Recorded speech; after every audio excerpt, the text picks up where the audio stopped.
Hello students. आज का हमारा topic NCERT class number 2 first class हमारा था।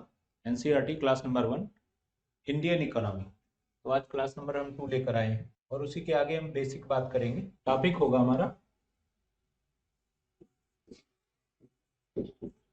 Indian economy.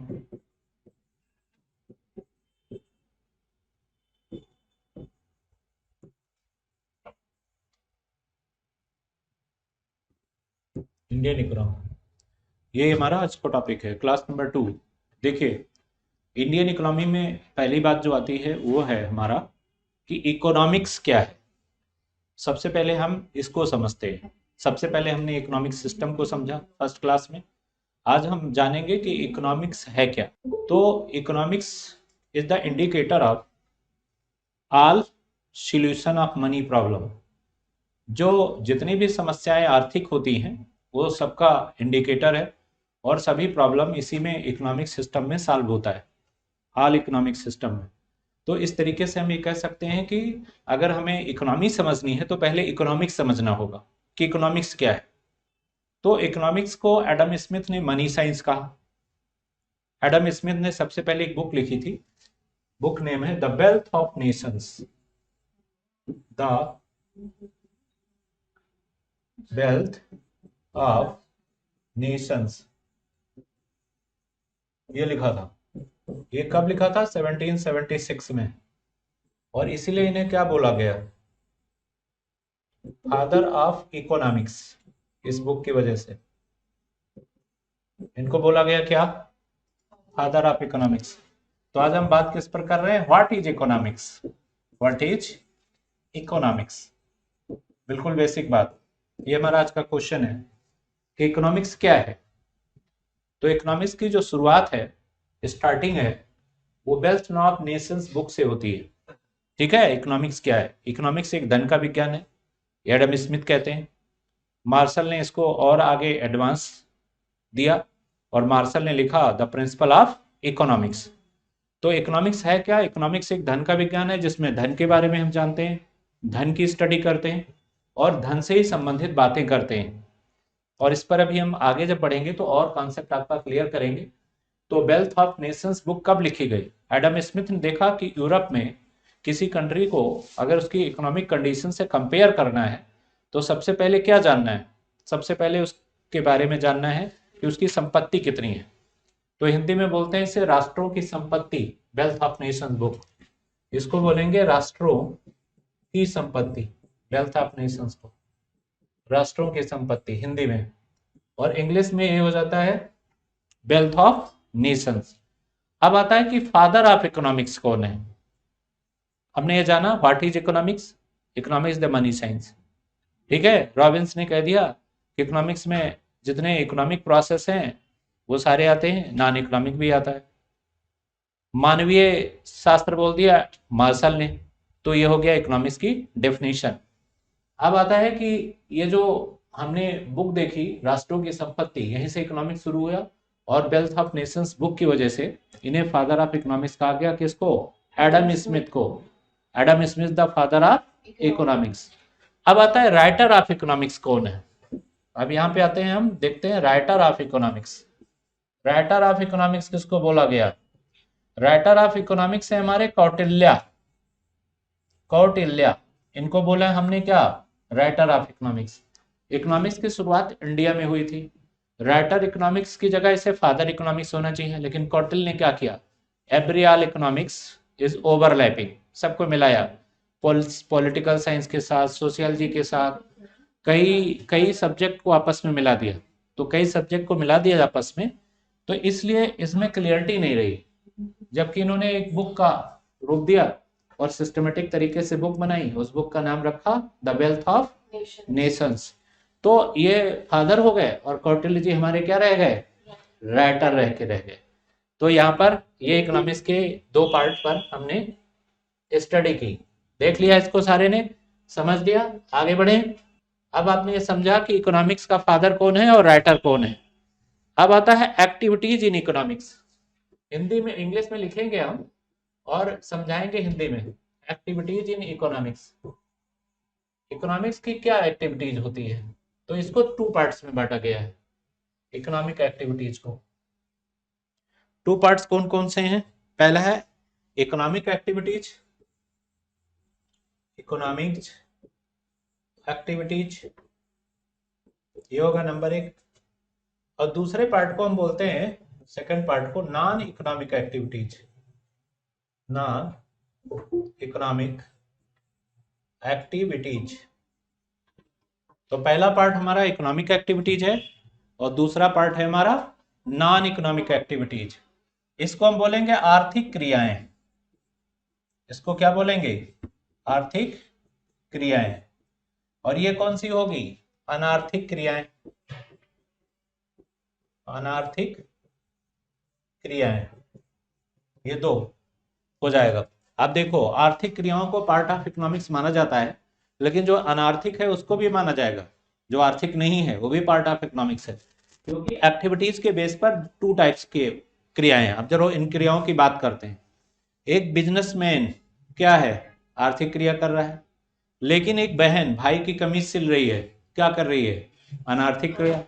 माँ घर में हाउसवाइफ का काम कर रही है, क्या होगा? अनार्थिक क्रिया। क्योंकि ये सब पार्ट ऑफ नेशनल इनकम भी नहीं होते हैं। एक हस्बैंड बाहर जाके काम करता है, वहां से मनी गेन करता है, लेकिन वाइफ घर में काम करती है, उससे ज्यादा करती है, तो पार्ट ऑफ नेशनल इनकम नहीं होता, क्योंकि वो अनार्थिक क्रिया में काउंट होता है। या इकोनॉमिक मनी वहां से नहीं आएगा, तो सारी एक्टिविटीज किसमें चली जाएगी? अनार्थिक में। बहन की कमीज भाई द्वारा सिला जाना अनार्थिक है, लेकिन टेलर से वही कमीज सिली जाए तो क्या हो जाएगी? इकोनॉमिक एक्टिविटी, क्योंकि टेलर यहाँ पैसा ले रहा है। माँ का घर में हाउसवाइफ के रूप में काम करना अनार्थिक है, लेकिन वही पीजी चलाने लगे तो आर्थिक है, स्टूडेंट से पैसा आने लगे। तो ये दोनों जो है, इन दोनों को मिला के इकोनॉमिक एक्टिविटीज होती है। दोनों को हम प्लस कर दें तो आर्थिक और अनार्थिक क्रिया आपको समझ आई होगी कि आर्थिक कौन सी है जिससे मनी जनरेट हो रहा है, और अनार्थिक वो है जिससे पैसा जनरेट नहीं हो रहा है। तो ये दोनों एक्टिविटी समझ आया। पहले आपने इकोनॉमिक्स को समझा कि व्हाट इज इकोनॉमिक्स, फिर उसकी दो एक्टिविटीज को समझ लिया आपने, इकोनॉमिक और non economic activities is the basic concept of economics. ठीक है। और उसके राइटर को समझ लिया कि फादर और राइटर कौन है। तो कभी कभी हम बेस अगर नहीं पकड़ पाते हैं तो एयर में उड़ते रहते हैं, और हर सब्जेक्ट का बेस पकड़ना बहुत जरूरी है। अगर आप बेसिक सारी बातें जान जाएं तो आगे आपका सब कॉन्सेप्ट क्लियर होता जाएगा, कहीं कोई प्रॉब्लम नहीं आएगी। तो आपने ये समझ लिया। अब लिखिए ब्रांचेज ऑफ इकोनॉमिक्स। ये तो हो गया हमारा। अब ब्रांचेज ऑफ इकोनॉमिक्स में आते हैं। Branches of economics. इकोनॉमिक्स की ब्रांच कौन कौन सी है? ये देखो, ब्रांचेज ऑफ इकोनॉमिक्स एक होगा माइक्रो, माइक्रो इकोनॉमिक्स। इसको हम बोलते हैं सूक्ष्म अर्थशास्त्र। इसको हम बोलेंगे सूक्ष्म अर्थशास्त्र। ये नंबर एक है। नंबर टू है हमारा मैक्रो इकोनॉमिक्स। मैक्रो इकोनॉमिक्स, इसको बोलते हैं व्यष्टि अर्थशास्त्र। व्यष्टि अर्थशास्त्र, या इसको बोलते हैं व्यापक। ठीक है, ये व्यष्टि हो गया, ये समष्टि हो गया, ये माइक्रो है और ये मैक्रो है। ठीक, समझ आया? तो माइक्रो इकोनॉमिक्स सूक्ष्म अर्थशास्त्र हो गया, और मैक्रो क्या हो गया? व्यष्टि अर्थशास्त्र हो गया। तो इसमें आप देखिए माइक्रो में हम क्या करेंगे? मैक्रो में हम क्या करेंगे बोलो? मैक्रो में हम छोटी छोटी चीजों पे स्टडी करेंगे, बहुत ही माइक्रो एनालिसिस करेंगे। ठीक है, मैक्रो पे हम क्या करेंगे? छोटी छोटी चीजों की एनालिसिस करेंगे। जैसे इसमें क्या होगा माइक्रो में, जो स्मॉल पार्ट ऑफ इकोनॉमिक्स है वो सारा क्या है? ये है स्मॉल पार्ट ऑफ इकोनॉमिक्स।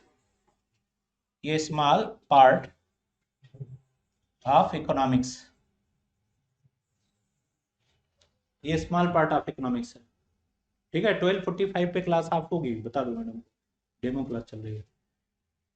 ये स्मॉल पार्ट ऑफ इकोनॉमिक्स होगा। ठीक है, और इसमें होगा लार्ज पार्ट ऑफ इकोनॉमिक्स। ये होगा हाँ, ये स्मॉल, और ये क्या है? लार्ज। लार्ज पार्ट, ये लार्ज पार्ट है। ये लार्ज पार्ट, लार्ज का मतलब है ये बड़ा। बड़ा एरिया। तो इस दोनों में देखो हम क्या समझते हैं कि माइक्रो में हम स्मॉल पार्ट की बात करते हैं और इसमें हम क्या करते हैं, बड़े पार्ट की बात करते हैं। ठीक है, तो बड़ा और स्मॉल दोनों में अंतर क्या है? इसमें आएगा हमारा डिमांड, इसमें क्या आ जाएगा, डिमांड, और इसमें क्या आ जाएगा, इसमें क्या आ जाएगा बताओ, इसमें आ जाएगा, मान लो कि ये डिमांड है तो यहाँ पे नेशनल इनकम, नेशनल इनकम, ये दोनों हो गया माइक्रो और ये। तो माइक्रो एंड मैक्रो में ये दोनों में अंतर कर लिया मैंने। ठीक है, अब आता है कि माइक्रो इकोनॉमिक्स एंड मैक्रो दोनों को हम कैसे आगे बढ़ाएं, किस तरह से काम करें तो आगे बढ़े।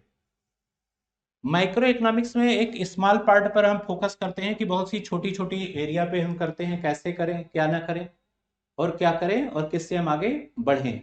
तो मैक्रो हमेशा स्मॉल पार्ट होता है, ठीक है, और मैक्रो क्या होता है, एक बिग पार्ट होता है, एक बिग पार्ट। तो लार्ज क्या होता है, लार्ज बताओ क्या होता है? लार्ज वही होता है कि जो क्या नाम है, जैसे यूनिवर्सिटी, यूनिवर्सिटी अपने आप में क्या है, मैक्रो है, और ये क्या है, ये क्या है, डिग्री कॉलेज जो है वो माइक्रो है। यूनिवर्सिटी क्या है, मैक्रो, और डिग्री कॉलेज क्या है, माइक्रो। समंदर जो है माइक्रो है, नदियां क्या है, माइक्रो, समंदर मैक्रो है और नदियां क्या है, माइक्रो। तो इस तरीके से हम ये कह सकते हैं कि अलग अलग चीजें जो हैं वो एक बड़े लेवल पर भी काम करती हैं और एक छोटे लेवल पर भी काम करती हैं। तो ये माइक्रो इकोनॉमिक्स हुआ और ये हुआ मैक्रो। क्लियर? तो हम ये दोनों चीज जान गए ना कि कौन बड़ा है कौन छोटा है और कौन किस तरीके से काम करता है।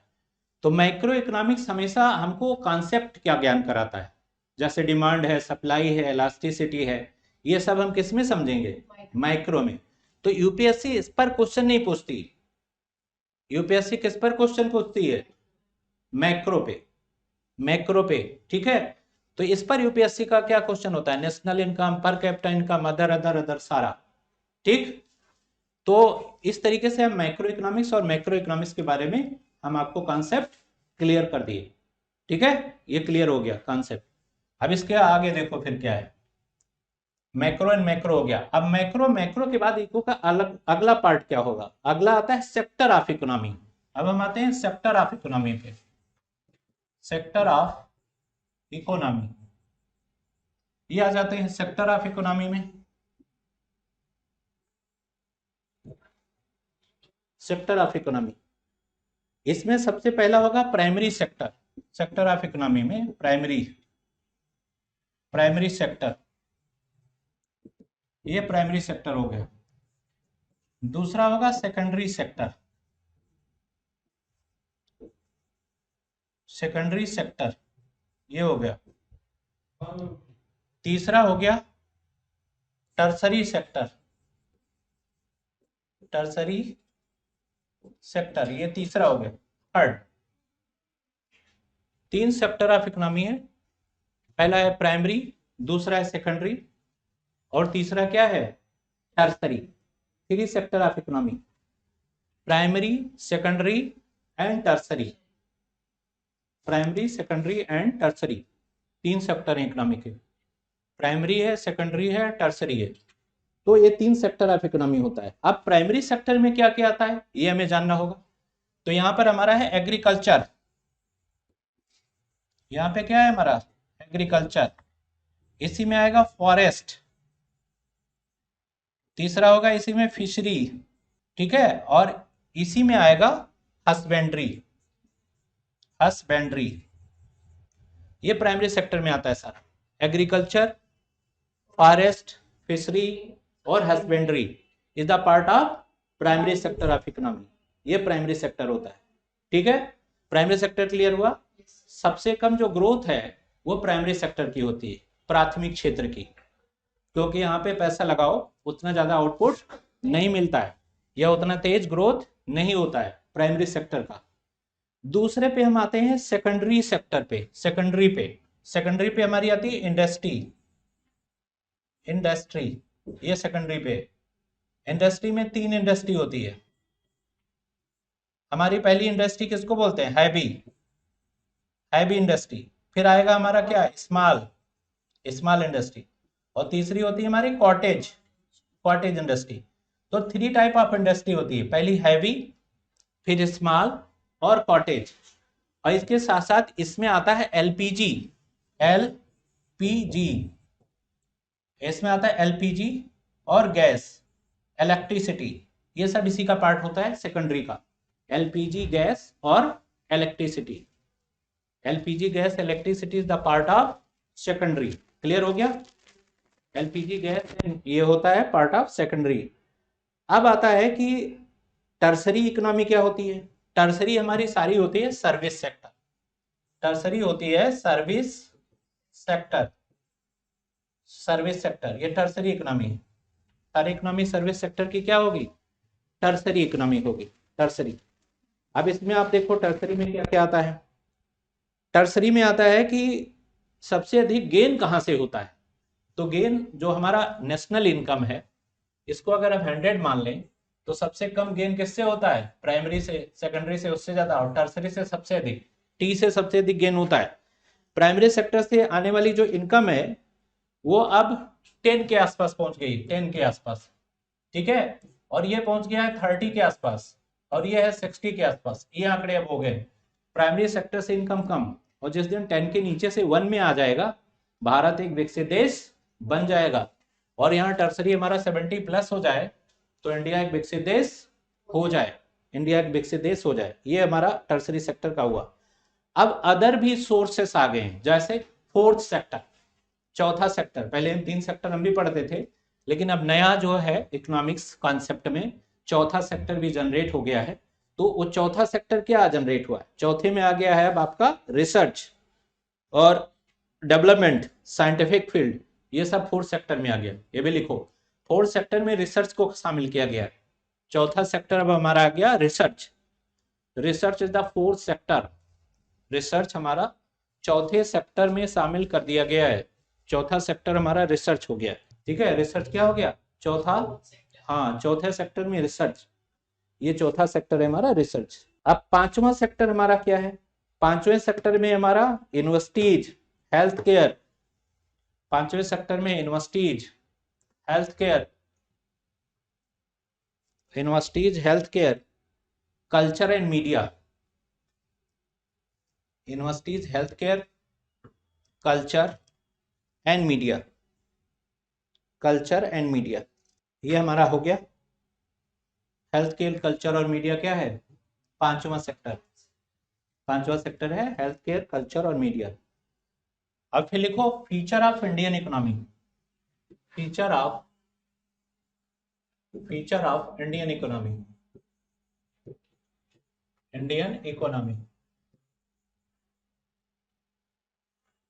फीचर ऑफ इंडियन इकोनॉमी, इसमें देखो कि क्या होगा फीचर ऑफ इंडियन इकोनॉमी में। तो सबसे पहले हम लिखेंगे प्राइमेसी ऑफ एग्रीकल्चर।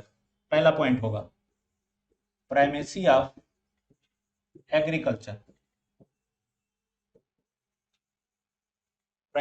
एग्रीकल्चर। हमारी इंडिया की इकोनॉमी में सबसे ज्यादा प्रायोरिटी किसको दी जाती है? एग्रीकल्चर सेक्टर को। ज्यादातर फोकस किस पर किया जाता है? एग्रीकल्चर सेक्टर पे। हमारे इंडिया की इकोनॉमी में ज्यादातर प्राइमेसी किसको होती है? एग्रीकल्चर को।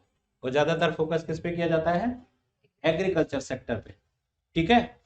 तो ये प्राइमेसी ऑफ एग्रीकल्चर हो गया कि हमने ज्यादातर फोकस किया एग्रीकल्चर पे। दूसरा पॉइंट आता है सेकंड पॉइंट आता है कि लो पर कैपिटा इनकम।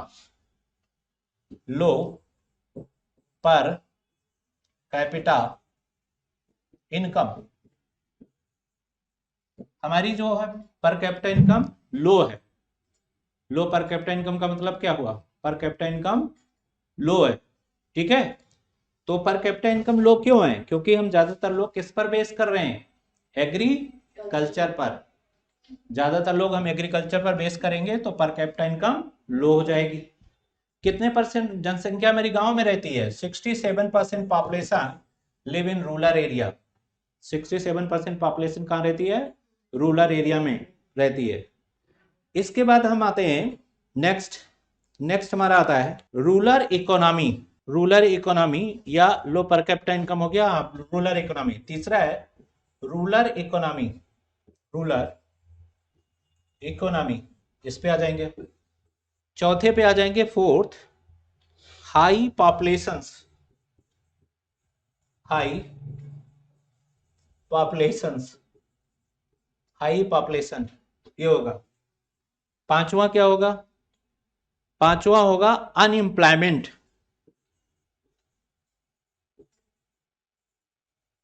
अनएम्प्लॉयमेंट, पांचवा क्या हो जाएगा? अनएम्प्लॉयमेंट। ठीक है, अनएम्प्लॉयमेंट ये पांचवा होगा। इसके बाद फिर बताओ नेक्स्ट, अनएम्प्लॉयमेंट के बाद इनइक्वलिटी इन इनकम डिस्ट्रीब्यूशन, अनएम्प्लॉयमेंट के बाद होगा इनइक्वलिटी, ये छठा पॉइंट होगा, छठा point inequality, inequality of income distributions, inequality of income distributions. ठीक है, इनइक्वलिटी ऑफ इनकम डिस्ट्रीब्यूशन। अब यहां पे आप देखो जरा, पहले हमने इस अर्थव्यवस्था की एक विशेषता देखी। ठीक है, इस अर्थव्यवस्था की एक विशेषता क्या देखी? इस इकोनॉमी की एक विशेषता हमने ये देख ली कि प्राइमेसी ऑफ एग्रीकल्चर को फोकस किया हमने, प्राइमेसी ऑफ एग्रीकल्चर को। दूसरा लो पर कैपिटा इनकम को फोकस किया, लो पर कैपिटा इनकम को। तीसरा हमने रूरल इकोनॉमी को फोकस किया, किसको किया? रूरल इकोनॉमी को। चौथा किसको किया? हाई पॉपुलेशंस को। पांचवा किसको किया? अनएम्प्लॉयमेंट को। अब ये देखो रूरल इकोनॉमी क्यों होती है, क्योंकि भारत जैसे देश में ज्यादातर लोग कहाँ पे रहते हैं? गांव में रहते हैं। भारत जैसे देश में लोग कहाँ पे रहते हैं? ज्यादातर गांव में रहते हैं। तो जब गांव में लोग रहेंगे तो प्रॉब्लम रहेगी गांव में, क्योंकि गांव में इनकम के सोर्स इतने ज्यादा नहीं होते। तो जो खेती बाड़ी करने वाले लोग होते हैं वो ज्यादातर कहाँ पे रहते हैं? गांव में रहते हैं। दूसरा आता है कि high population, fertility rate UP और बिहार में बहुत ज्यादा पाई गई, क्योंकि जो फिजिकल वर्क करता है उसमें फर्टिलिटी रेट ज्यादा होता है, और जो एंटरटेनमेंट के साधन का इस्तेमाल नहीं करेगा, उसके पास एंटरटेनिंग साधन ओनली फॉर वन, तो जनसंख्या बढ़ना लाजमी है कि बढ़ेगा। तो आप धीरे धीरे लाइट वगैरह सब गांव में पहुंच रही है, अदर एंटरटेनिंग साधन हो रहे हैं, तो वहां पे भी बढ़ रहा है। अमेरिका में एक बार हुआ था कि जनसंख्या एकाएक बढ़ गई थी, तो फिर वहां पे रिसर्च हुआ कि ये जनसंख्या बढ़ने की वजह क्या है। तो वहां पे वजह निकल कर आई कि लाइट नहीं थी 10-15 दिन तक, इसकी वजह जनसंख्या ने जंप किया। जैसे कोरोना टाइम में इंडियन पॉपुलेशन एकाएक 2 करोड़ और ज्यादा बढ़ गई कोरोना टाइम पे। तो बात नेचुरल है कि इंटरटेनिंग साधन एक ही होता है, तो फिर उसका इस्तेमाल करेंगे तो हाई पॉपुलेशन ग्रोथ होगी। फिर आता है अनएम्प्लॉयमेंट। अनएम्प्लॉयमेंट मतलब बेरोजगारी ज्यादा है। गांव में हमेशा डिसगाइज अनएम्प्लॉयमेंट पाया जाता है। डिसगाइज अनएम्प्लॉयमेंट का मतलब क्या होता है? हाँ, जितने लेबर की रिक्वायरमेंट है उससे ज्यादा लोग काम में लगे हुए हैं, जितने लेबर की रिक्वायरमेंट है उससे ज्यादा लोग काम में लगे हुए हैं। तो वहां पर ये डिसगाइज अनएम्प्लॉयमेंट काम करता है। प्रच्छन्न बेरोजगारी जिसे कहते हैं, मजदूर की जरूरत है 5, काम में लगे होते हैं कितने? 10। तो ये डिसगाइज अनएम्प्लॉयमेंट होता है, 5 जगह 10 काम में लगे हुए, तो क्या हो जाता है? Disguise unemployment. अब इसके बाद आता है income equality and income distribution. ठीक है, income equality and income distribution ये क्या करता है? ये हमेशा आर्थिक समानता लेकर आता है, आर्थिक असमानता। एक व्यक्ति ज्यादा कमा लेता है उसी गांव में, बड़ा किसान है, एक लैंडलेस है, उसकी जमीन पे जाके काम करता है, तो उतनी इनकम वहां वो नहीं कर पाता। तो इनइक्वलिटीज भी ऐसे जगह पे पाई जाती है जो रूरल एरिया होते हैं, क्योंकि कुछ लोगों के काम, कुछ लोगों की आय ज्यादा और कुछ लोगों की आय बिल्कुल नहीं होती है। समझ में आई बात? तो इनकम के अकॉर्डिंग जो है वहां पर कार्य नहीं चल पाता। समझ आई बात? इनकम के अकॉर्डिंग कार्य नहीं कर हो पाती, तो ऐसी स्थिति में गांव में असमानता का स्तर ज्यादा होता है। तो इसलिए कुछ लोग बहुत ही पुअर और कुछ लोग क्या होते हैं? कम पुअर पाए जाते हैं। कुछ लोग बहुत ही पुअर होते हैं और कुछ लोग कम पुअर होते हैं। अगला दो चीज और देख लो जरा। दूसरा आता है हमारा नेक्स्ट, अदर सेक्टर। दूसरा आएगा modern feature of Indian economy. अब आता है हमारा modern, modern feature of Indian economy. Modern feature of Indian economy. Modern feature में आएगा number 1 plant economy. Plant economy ये आ गया मॉडर्न फीचर में। प्लांट इकोनॉमी क्या होगा? मॉडर्न फीचर होगा। अब मॉडर्न फीचर्स क्या होगा इकोनॉमी का प्लांट इकोनॉमी में, कि कुछ चीजें ऐसी होती हैं जैसे budget, 5 year plan, budget, 5 year plan, ये सब सारे क्या हो जाएंगे? मॉडर्न फीचर ऑफ इकोनॉमी हो जाएगा। Budget, 5 year plan modern feature of economy हो जाएगा। ठीक है, बजट और 5 ईयर प्लान। अब 5 ईयर प्लान तो बहुत पहले से चल रहे हैं तो सारे इसी का पार्ट होंगे, लेकिन आपने क्या किया? 5 ईयर प्लान को ड्रॉप कर दिया है। कब कब से ड्रॉप किया है? 1 जनवरी 2015 से। 1 जनवरी 2015 से कोई 5 ईयर प्लान अब लास्ट आता है इंडस्ट्रियल। नेक्स्ट लिखो इंडस्ट्रियल डेवलपमेंट। नेक्स्ट आता है इंडस्ट्रियल डेवलपमेंट। Industrial development,